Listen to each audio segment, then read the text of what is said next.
Hello everybody, welcome to this week's question and answer video. My name is David, channel's DeMars Coaching, and I'm answering questions from the last video, last week. So anybody has questions, ask me anything you want down below in the comment section. Come back next week, the next video, let me know what you think of my answer. Thank you very much. If I missed your question or I seem to not understand it or you don't understand my answer, just keep asking me, okay?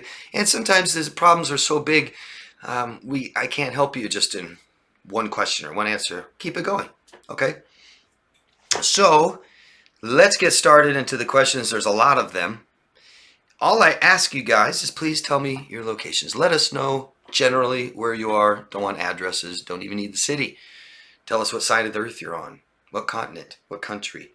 I think it's great. I've always asked for this. I really like it. I think other people do too. Let me know if you like that or not. But it's something that's hard to get you guys to do, all of you. So please let us know your locations. Thank you very much. The questions, again, I'm helping people understand mental illness, most of it specifically personality disorders and PTSD, CPTSD. I'm doing this to help victims of abusers, of toxic people, stuff like this, so that you can better understand your experience, to alleviate guilt and shame, to heal, to help you heal. Talk therapy is what's needed to heal from this. Anything else is supplemental and is not enough. It's to go along with talk therapy. Okay? All right. Daryl from Vancouver. Yay. Said you're where you are. I don't know if that's Vancouver, Washington, or Canada. You make it so clear I don't feel like I know her pain, but I heard many times that borderlines are in tremendous pain. I'm busted up wanting to still see the human being in her and not wanting to give up on her, even though she's given up on me and our relationship. I know it's a personality disorder which has a pathology, but I can't believe she isn't in there somewhere. Like, is she just gone? Nothing of who she was is there anymore. It's so hard to accept. I have too much self-respect to ever want to have any contact with her, who cheated and lied and monkey branched on me with her ex. But I still hope she has some care for what she had in our past. That's nice, Daryl, and I'm sorry this happened to you. I'm sorry she did this to you. To answer your question, is she still in there? Yes, she is. The person that she may have tried to show you she is may not be her. The problem with borderline personality disorder is they lack so much self-awareness of who they are. It makes them so unstable. They could be one person in a moment and the next be someone else. Just understand that when we meet people on the street corner, when we meet people while they're working, stuff like this, it's not necessarily who they are. We want to know who someone is, and that best way to do that is to see who they are under stress. And that's why so many toxic relationships begin so nicely and peaceful before we are attached, before we know who each other are, before all the fears surface. And then once we attach and the relationship progresses, that's when toxic personality traits and behaviors surface. So the toxic, nasty person she was under duress is more about who she is, and we have to accept who people show us they are, and then decide if we want to accept them into our life. She's in there. She just doesn't know who she is. She needs a lot of help. She's not just gone. And we have very distorted views of our abuser. Our abuser will have very distorted views of their victims, of us. They'll think we're so great. Then they'll think we're so bad. Yeah? Then we think they're so great. And then who's this that you're showing us? Okay? We just have to accept who people show us they are today. We don't want to judge people for the past. Who are you today? That's what matters. The opinion I have is we just take a long time to get to know people. Relationships aren't. There's not a finish line. You know, imagine all the things that relationships build on. Imagine we try to do that all at once, right? And then what? Yeah. I'm really sorry, Daryl. I'm glad that you have the self-respect to not want someone who mistreats you into your life. She went back to a toxic ex. I would assume that's where she believes she belongs more. That's the amount of her self-worth. What happens in these relationships is there's a pattern of them finding a nice, decent human being that treats them well. And then that relationship continues and becomes stressful because relationships aren't easy, especially for people with personality disorders. It's much, much more difficult. to impossible. And it doesn't matter how nice you are, how much you treat them well, do all the things for them, it's not going to work. And it becomes stressful. And they leave. And then they go back to somebody who is not such a great person. And that's where they believe they belong. I mean, we date our own emotional self-worth. Sometimes toxic people tend to punch up. And then it doesn't work. So they punch down. That makes sense. Thank you, Daryl. I hope you're healing. And our bishop, don't know where you're from. Let us know your locations, please, next time. Thank you for answering my question. You're welcome. Definitely helpful. He did claim to match what I valued and then didn't. Lied, cheated, disregarded me, disrespected me, stole, kept property. He knew what he did and just didn't care. I'm sorry. I'm really sorry. You know, people with personality disorders, if this person has one, the major part of this is that they don't look at themselves. They don't know the problem is theirs. They think it's everybody else. And they want the things that we want. We want people in our lives and relationships and people to care about us, someone to care for, maybe. But they keep trying without getting the help they need because they don't think the problem is them. They immensely lack self-awareness to look at themselves, introspection, things like this. So they usually aren't as aware as we think they are. They care about something. It's not that they don't care at all. They may just not care about how you feel. Okay? These are things that we learn about people before we commit to them. Okay? I've made many videos about this. Feel free to ask me about that. And I hope that you're getting help to recover from this. Thank you. And I'm not sure what your name is, if it's Ali or Alim Curry. Not sure. But I'd love to know where you're from. I feel silly, but I've done exactly that. Liking someone before really getting to know them and finding out later. I think we all have done that. You know, I mean, you're not going to get to know someone completely exactly. We're so multifaceted. But toxic behaviors and intentions and illness will eventually surface. They can't hide it forever. They're not very in control of their behaviors. You want to look for contradicting behaviors. We want to know who someone is, not so much just what they do or say. What they do or say, if it matches, it gives you a better idea of who they are. If it doesn't match, you may not find out who they are, but what's vitally important is to know how people make you feel, not how we feel about them, or what we think about them, or what we see about them. It's how do they make us feel, okay? Thank you, Ollie. And Liz. I can't remember where you're from, Liz. Honestly, every toxic person I've met and tried to exclude from my social group without them wanting to go willingly has played some version of the "you're not perfect either" game with me. It gets mentally exhausting trying to sort out which behaviors are toxic, enough to reject some people at the early stages. I feel like I already limit who is allowed to be around me quite a bit in my personal life, but at work it comes off as just not accepting other people at all. That gets annoying. And it's a lot of mental work considering pretty much every single person I've ever known has had some really bad traits that I wouldn't want to be around. It's just tiring. I think I can understand that, Liz, and I'm sorry. What might help is our communication better boundaries, and this all requires to know ourselves better. When we have enough bad experiences with people, we tend to get depressed, and our brains take over and tell us that people are bad, people are toxic. And I'm here to tell you that the whole world is not perfect and everybody has some problems. Unfortunately, we're stuck with ourselves, trying to become better people. Are people trying to become better people? If we're brought up, neglected, abused, we tend to date toxic people, have toxic friends that aren't really there for us. And so we get this idea from our own experiences that everybody's sick. What's going on? There's also better ways to handle situations. Sometimes we're quick to throw people away out of our life when it's not totally necessary. What's really important is to be agreeable, meet people halfway. But when we see toxic behaviors that are just too bad, we want to protect ourselves and we can't have them in our life.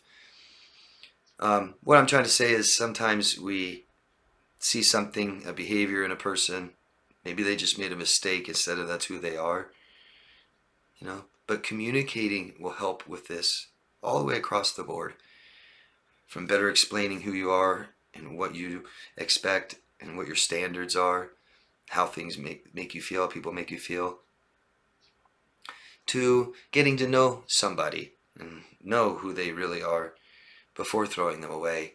Being able to protect ourselves really well without just go away, stop, ghost, leave me alone. Sometimes we can navigate a lot better with communication, being very open, and we can see relationships to the end. Instead of ending them on ourselves, we can end them together. And that usually has better outcome. But I do understand the human condition isn't really well. Yeah.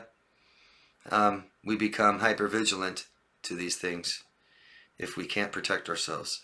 So I recommend everybody get talk therapy. I think it's the only way to heal from this.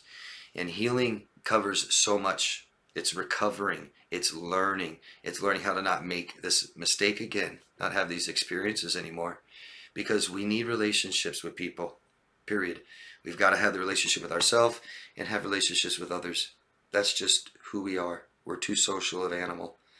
Very, very few people can get by without relationships with anybody, and nobody can get by with any contact with humans.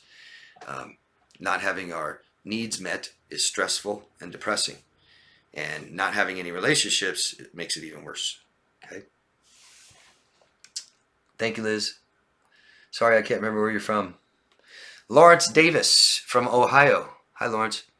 David, why do people like myself, empaths, keep attracting the same people over and over again? Well, I'd like to know what your definition of an empath is, because just about everybody has empathy.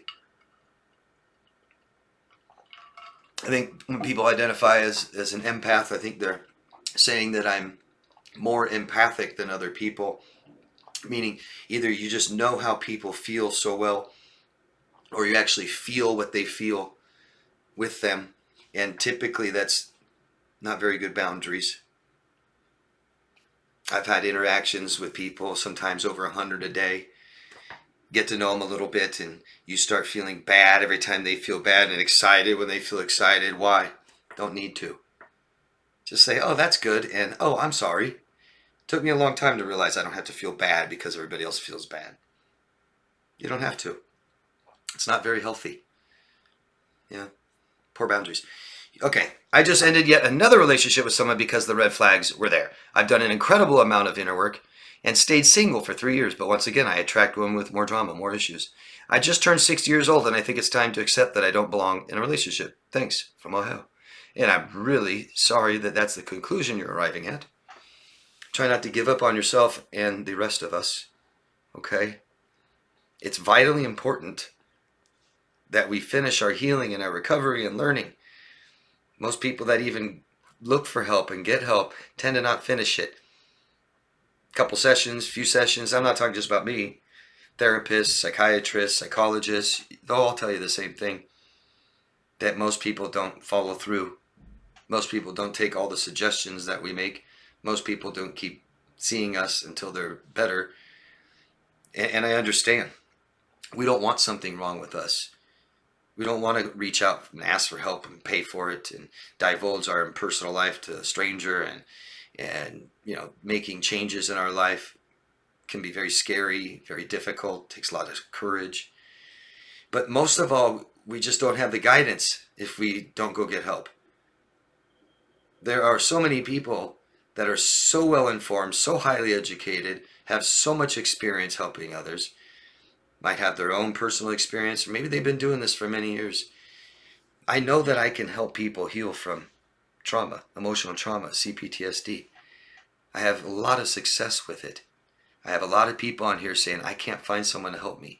And you're telling me when I can help you.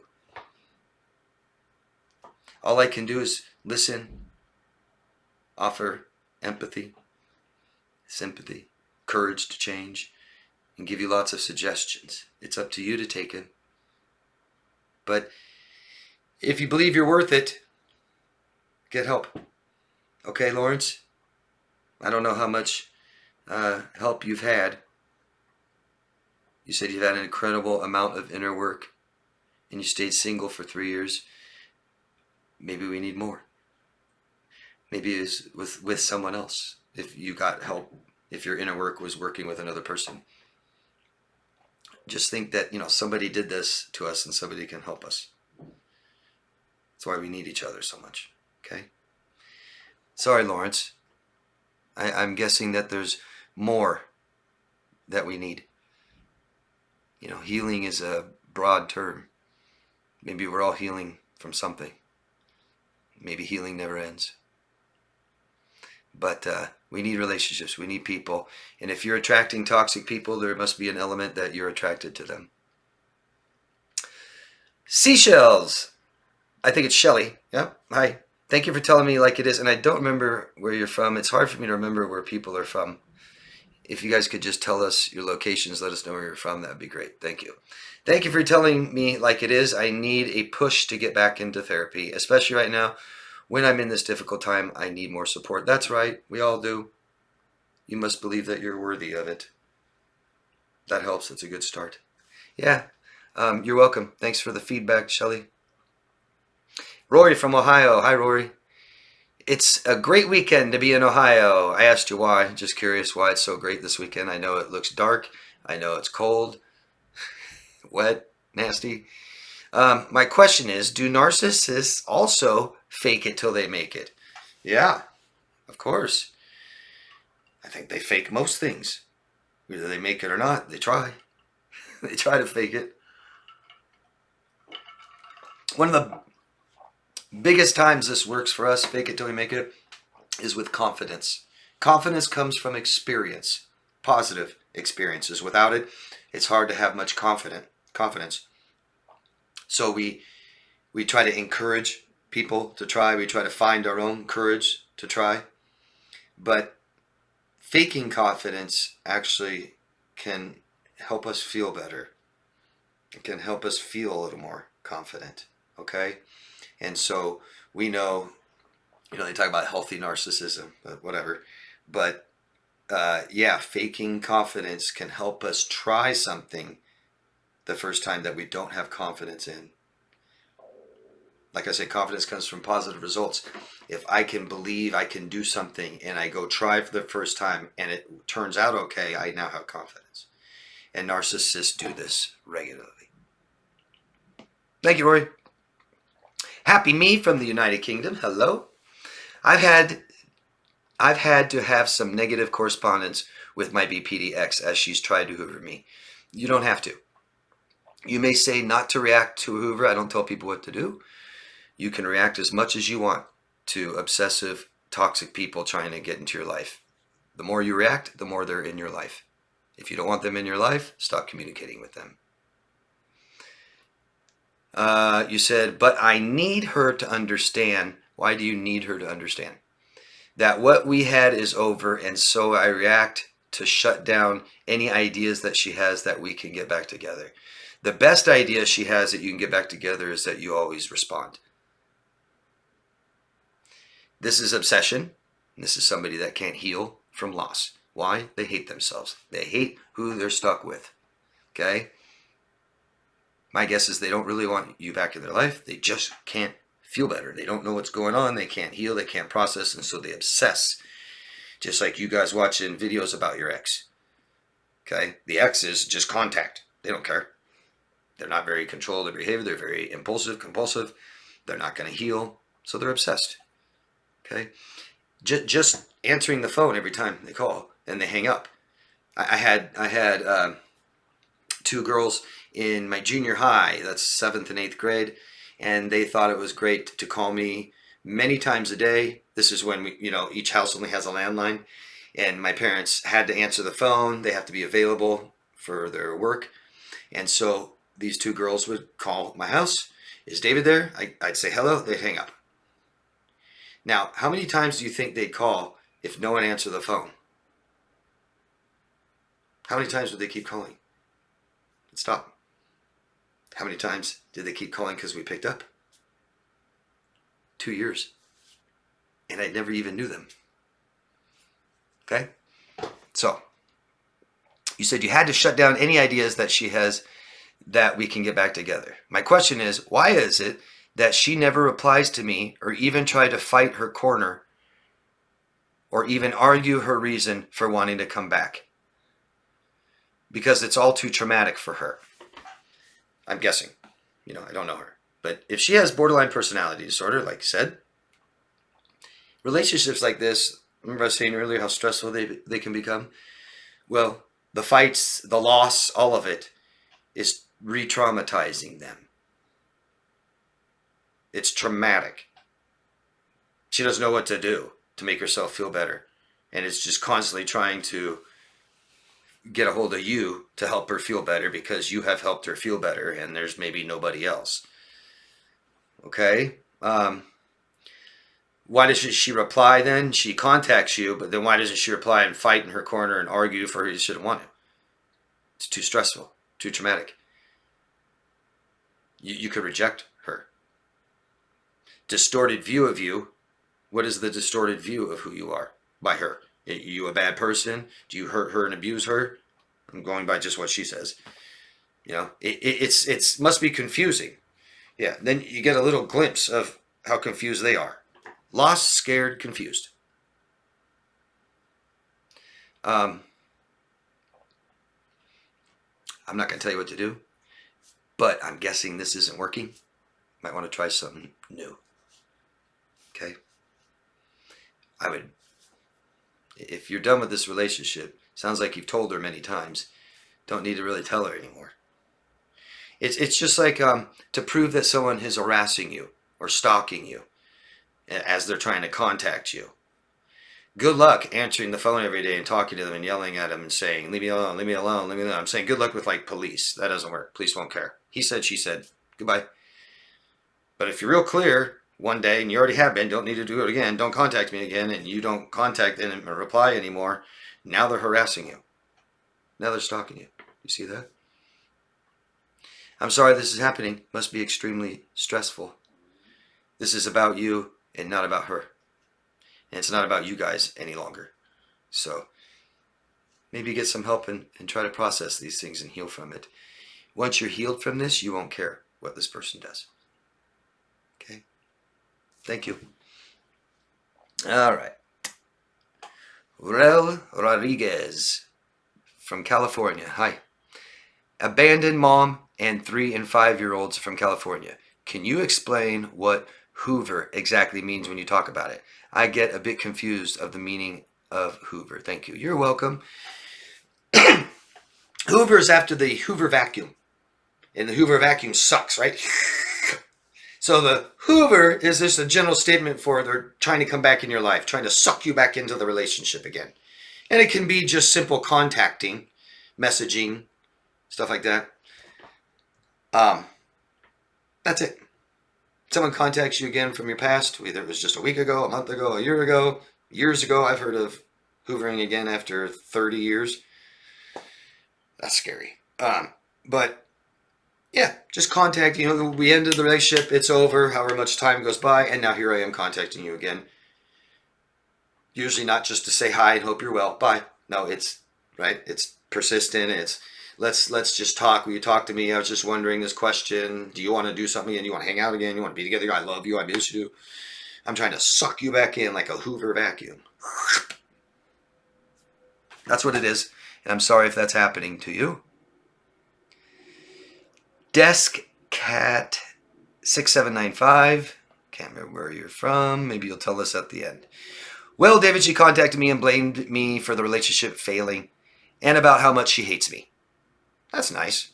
I feel bad, but I did tell her that if her family comes to my place 1,300 miles away and steals from me, we will have issues. And her stepdad's kids that I at first was going to help financially until my BPDX laughed.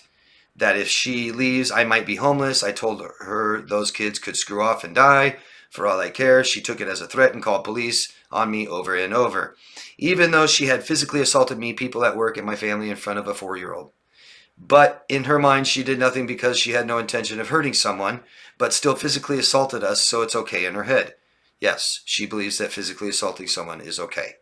Try to know that, guys. If I mistreat you and I have reasons and excuses, I'm telling you it's okay. If I apologize and do it again, I think it's okay to do that. Apology means nothing. It's manipulation. But me who yelled at her is so bad I should go to jail? Am I missing something? Also, she said I'm using gifts from our anniversary as a way to guilt trip her into giving me affection. I'm so lost. I thought an anniversary was to give each other something to show how much you love each other. There's a little bit more. Anniversary should be something, was to give each other something to show how much you love them. I didn't guilt trip her. I'm so lost, LOL. I don't think you're laughing. We don't yell.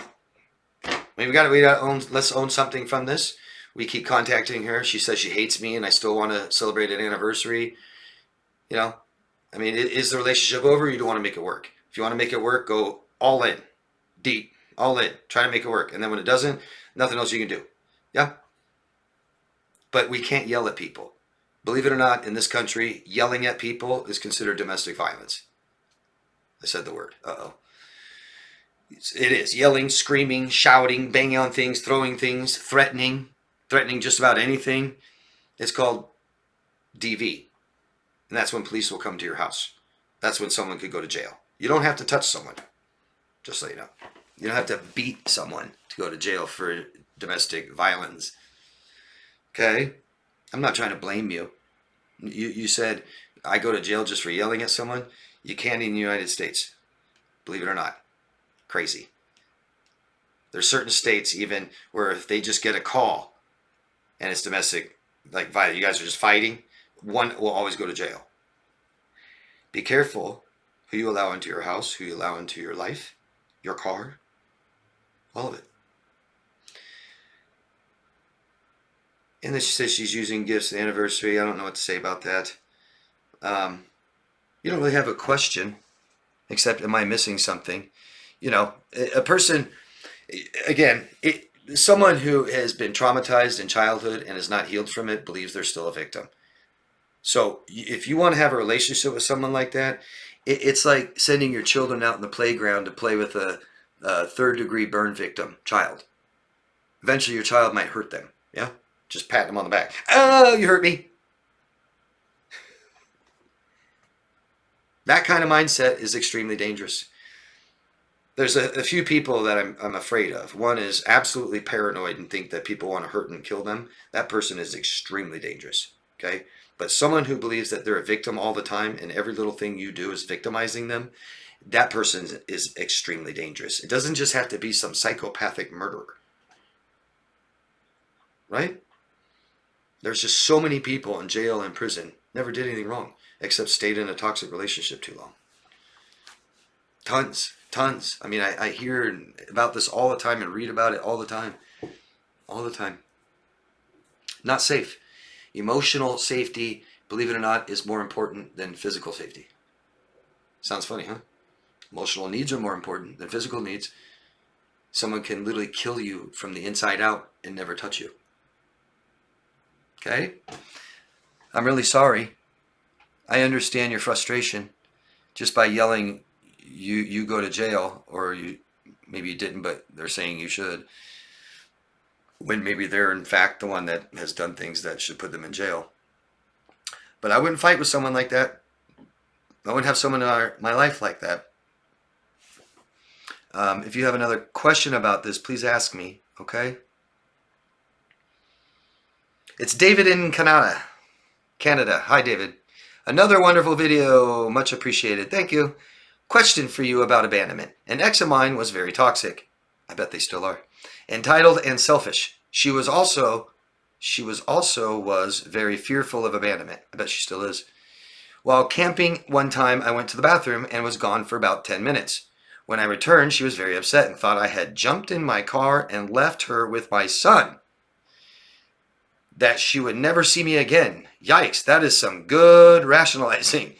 I am leaving you, but you now have to take care of my child. Pure craziness. Anyway, getting back to my question, BPD, not all, of course, but most are driven by abandonment.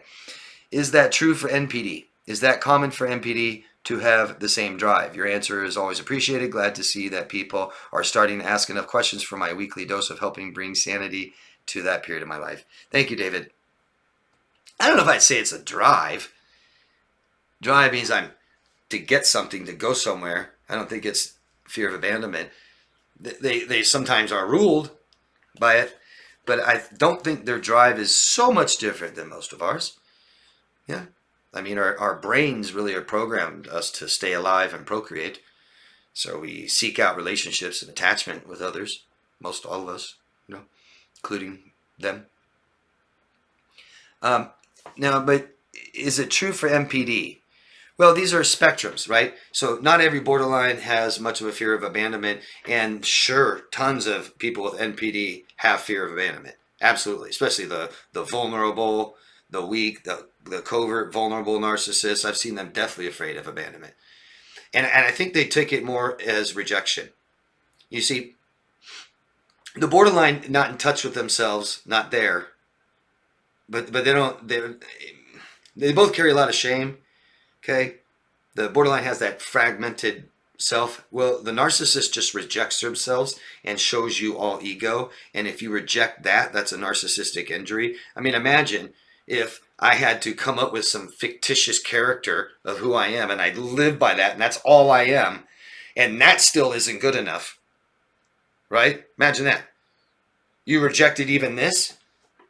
I think that is better than just fear of abandonment.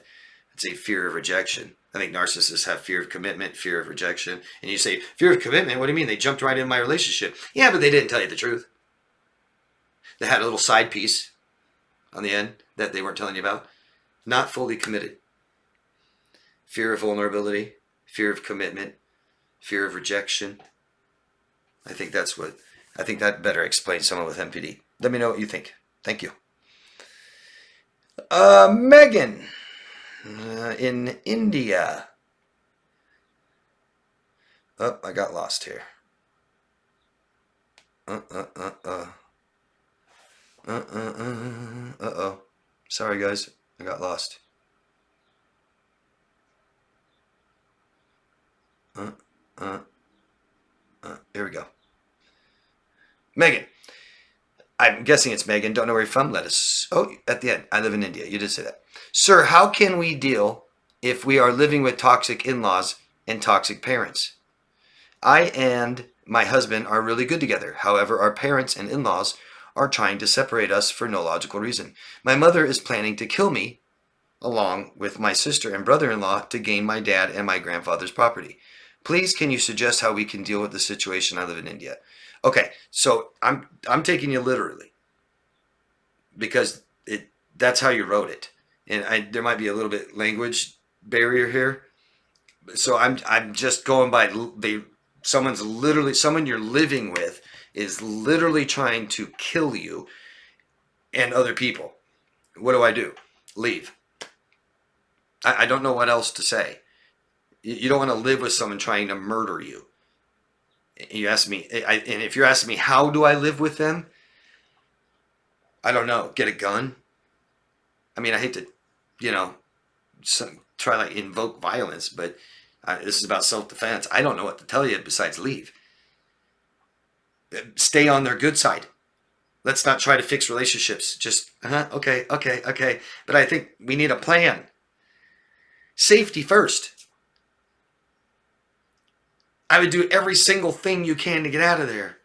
Yeah, there's a problem. We have toxic in-laws and we have toxic parents, which means both sides are toxic. And it's obvious that's why we are still living in this house with toxic people. We haven't healed from this. So this is really about us. And it sounds like neither of you can protect yourself very well. Because if you were to tell me not toxic parents, just the toxic in-laws, like just his parents are this toxic and trying to hurt me, well, that wouldn't work either, what I was going to say.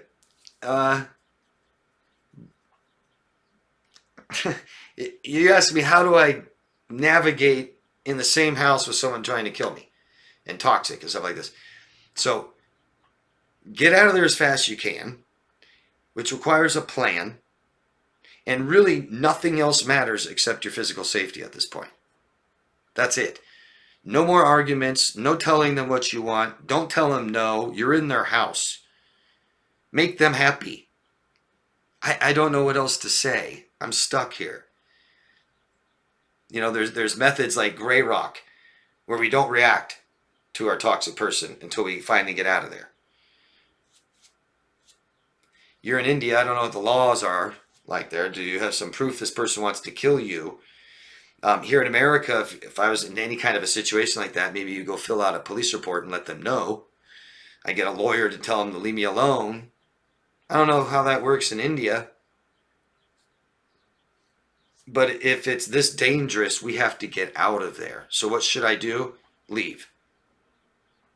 I mean, maybe you're saying I can't. Maybe you're there for a reason. Maybe it's because of finances. I don't have enough money. We're staying with them. Start making more money. Get out of there at all costs. Is there any government help available? Sad. But it's just obvious. Like I was going to say, we have toxic in-laws and toxic parents.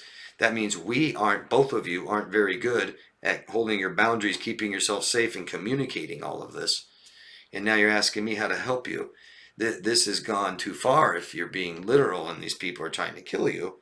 We need to just get out of there. I don't know what else to say, except until you get out of there, if you're going to choose to stay anyway and telling me that I have nothing else I can do, I bet there's something else you can do. But I don't, everything's fine here. They like a clean house, clean the house. Don't argue with them. Just say okay. And come up with a plan to get out of there and do it. I'm sorry I can't give you more. This isn't about a relationship. This isn't trying to make it work. This isn't about really healthy communication anymore. It's just simply get out of danger. I'm guessing you probably don't have enough money to get people to help and support you, like me and therapists, stuff like that. That would make it easier and make it better. I mean, I could sit there every day or every other day, give you some tips on how to handle this and what they're doing now and what they're doing, But you may need to get the law involved. I would. And let them know you got the law involved so they're less likely to do something dangerous, knowing they might get caught for it. I mean, if someone's planning on killing you to get money, maybe their plan will be spoiled once the police know. I don't know. I need more details at least. If you have something more specific about this, ask me. Like, what if they do this? What do I do? Maybe. Instead of, hey, I'm living in a house with somebody that wants to kill me. What do I do? Well, leave. Well, I can't leave. Okay. So you're going to stay in a house where someone wants to take your life. Then be very safe. You might want to have a weapon. Be careful of what you eat and what you drink around there. Could be poison. Awful. Scary. I would do anything it takes to get out of there. Anything. But it's very obvious that we're lacking boundaries, terms and repercussions and having healthy relationships and communicating. All of this is lacking. And I mean, both of you came from toxic parents. So we need to remove ourselves from there and begin healing. Really, you need to understand what's going on and learn all the things you didn't learn in childhood that you're neglected of. Learning how to love myself, start relationships with myself, start learning how to communicate and have better boundaries with people. Lots to learn here.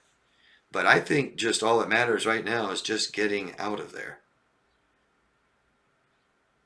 Now, if you aren't in fear of your life and you want to know how to navigate just emotional danger, then we don't talk to them anymore. Yeah. You don't emotionally react to them anymore. Stand there, listen to them, and just go by with what you want. Don't agree to what you don't agree to. Say, that's too much, I don't agree to that. But it's all going to come down to that it won't work and we need to separate.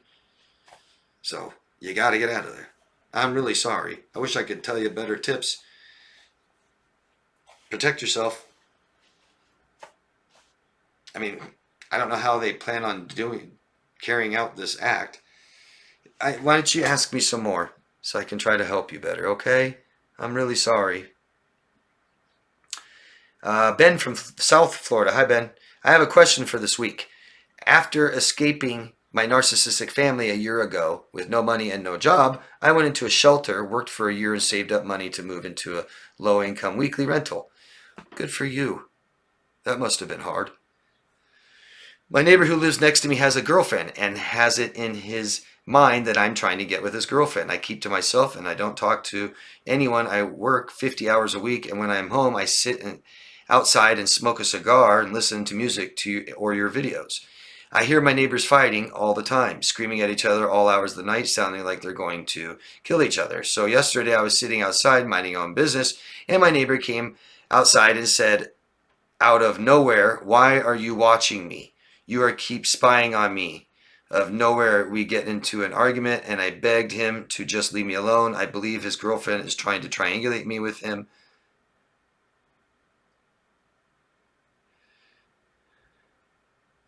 I can't move out now due to not having enough funds yet, but I am saving up. Do you have any advice on how to handle this situation? My landlord does little due to him being drunk 24 hours a day. This neighbor is threatening me for no reason. I never say a word to him or his girlfriend. I find out if that's all was black males that are threatened by me when they live near me or around me. If they have a girlfriend, is something that I have been dealing with since I was in high school. Not trying to make this a racial issue. I am black, and I feel that it's almost impossible to live near or around black men, especially they almost always cause, well, I mean, the most violent crime in this country is black on black crime.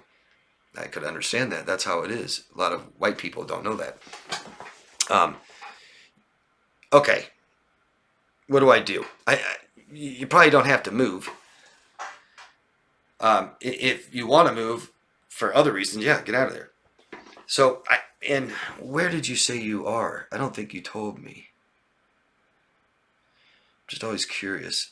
Oh, South Florida. Yeah, okay, great. So, Ben, call the police. 911. When you hear them fighting, they're breaking laws and committing crime. You're not allowed to hear people fighting in their house, believe it or not. Agree with it or not, it's illegal. So you simply just call the police and you tell them, there's a domestic dispute happening next to me. It's some of the most scariest and violence call a police could ever make. They know how serious domestic violence is. It's extremely dangerous. And now a police officer shows up.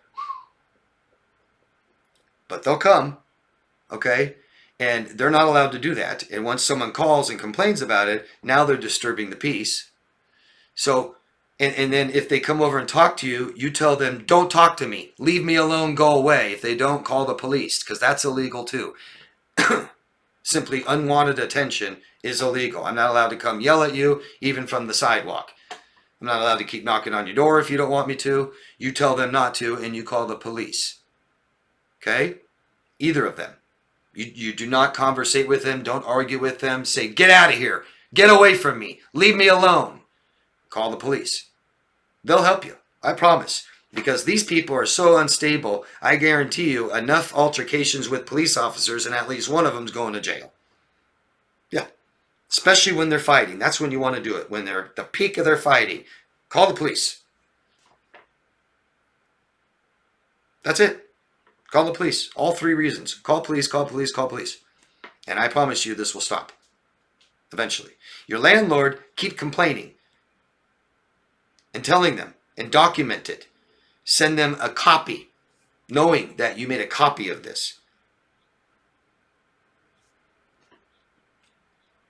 That's it, Ben.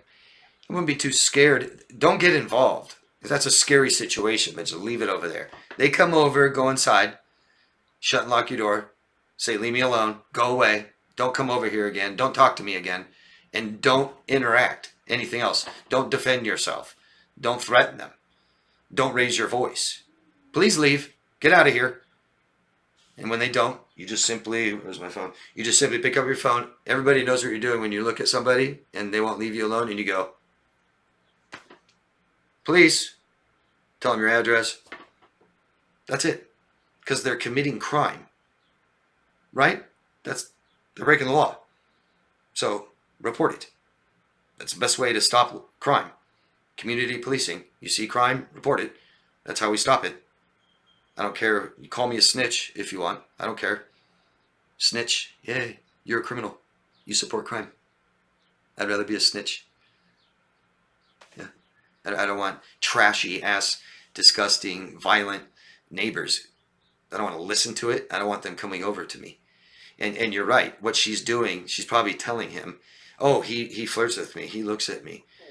Yeah, just to get tons of attention, just to make it as chaotic and nasty and disgusting so she doesn't lose him. She wants to see that he protects her. Just disgusting. Don't be a part of it. Ignore them. Don't look at them. Go inside. Call the police. It's that simple.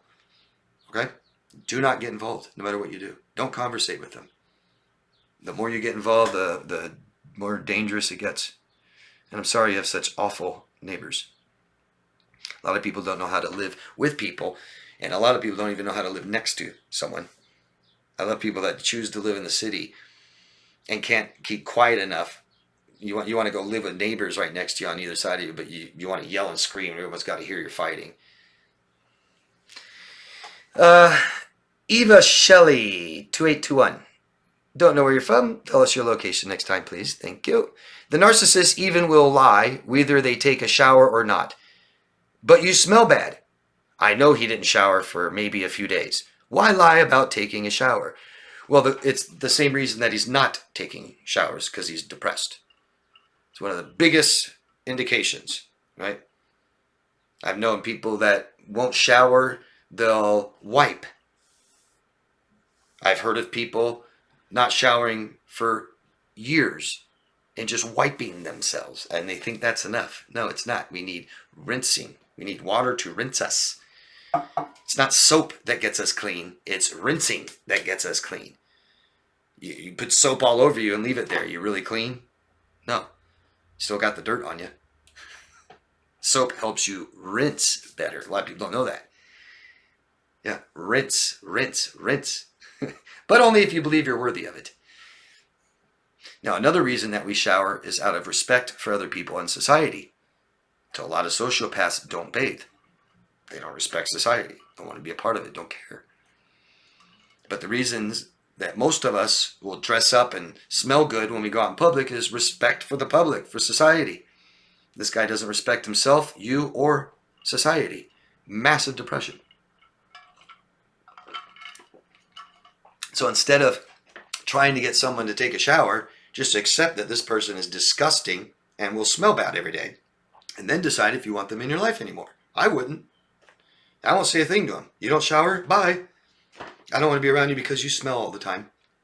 It's not offensive to tell someone that. If I decide not to bathe, not to put on deodorant, perfume, cologne, and wash my clothes, and you tell me I smell bad, well, duh. They're obviously taking that chance that you may not be around them anymore. They obviously don't care much. Not too invested in the relationship. Not too invested in society. Pretty disgusting. Yeah. And this person has massive low self-worth, doesn't believe they're worthy of taking showers, right? Yeah. Not someone you want to be around. And that's it. That's it, guys. Thank you for your questions. Let me know what you think of my answers. Please keep asking questions.